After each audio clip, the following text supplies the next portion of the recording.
Shirley, you're a black woman living in what our guest speaker says the wilderness of North America. He has also used the term alien slaves. Now you have a son. You're a mother. You have brothers and sisters.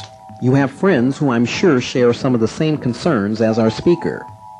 How does what you have just heard make you feel as a black female, a mother, a woman? First, I'd like to express this proudness that I truly feel inside. I've been listening closely to our guest speaker, Ruben. As I listened, I asked myself, what kind of people are we to endure so much after going through so many ungodly changes? As I look around, many of us are still going through those same changes. When Ruben uses the term alien slaves, I can identify with because of the yesteryears. I still don't feel at home in this country, and I'm sure there are many black women who feel the same. I can remember when I was, say, 10 or 11 years old of age, and we all worked. The only thing a black person had to do at that time was field work. Either it be chopping cotton or farming. We raised our own vegetables, hogs, cows, or what have you. And at that time, the white man paid us, say, $2 to $3 a day for 10 hours work. I can remember how white men trying to sell their wares would feel or touch on some of the older women. I remember how some would go for it and some wouldn't. And in no uncertain terms, some of those women would let those men know that they wanted nothing to do with them.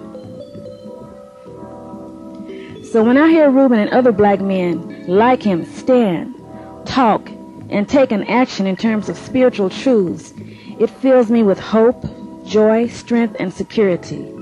And I am now able to see a future for my son's generation. Did you know that my mother and father raised 10 children? And there's no doubt in my mind that we all have the necessities of life.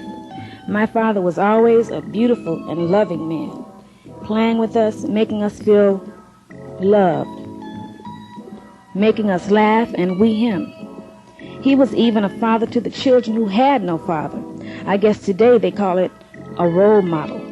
But to this day, I don't think my mother and daddy really know how I feel about them, because I am able to stand as a black woman. Today, after 38 years, my father is still my daddy.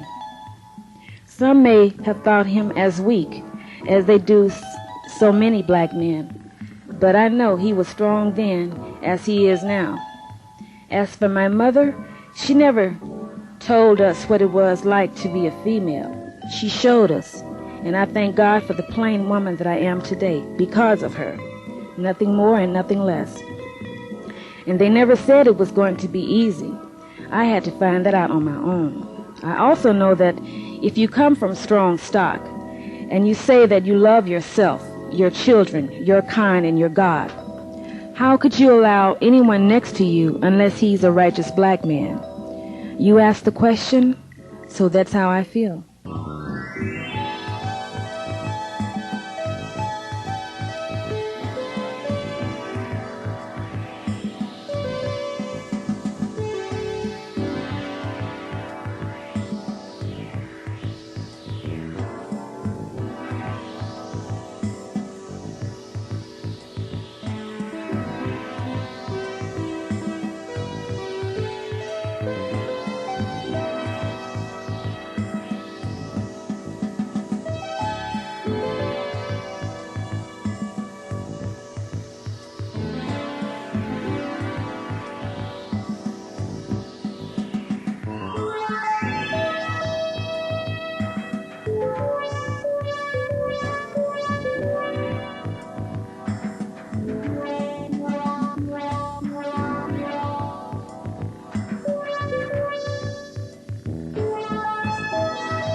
Situation, separation, solution.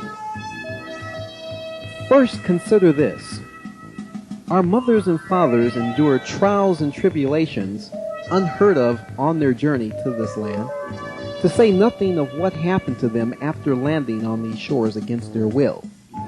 Do you realize they numbered over 100 million souls? So when you hear the term Holocaust, they were, and you, their descendants, are the Holocaust.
There is a story concerning Solomon and the building of the Second Temple. Master craftsmen were commissioned for the rebuilding of that temple. During the building, they came upon the stone that was not fashioned by them or human hands. The master builder and his craftsmen threw it away, stating it was of no value.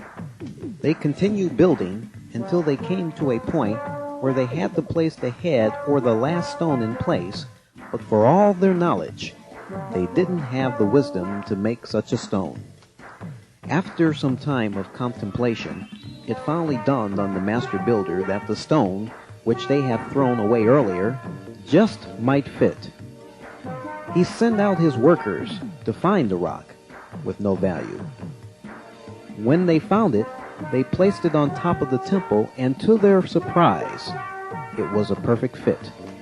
The stone was created and fashioned by the master creator, Jehovah, even before they had completed the work on the temple.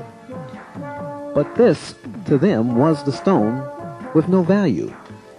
Are many black Americans finding out that the stone they perceived of no value during the 60s is of value today?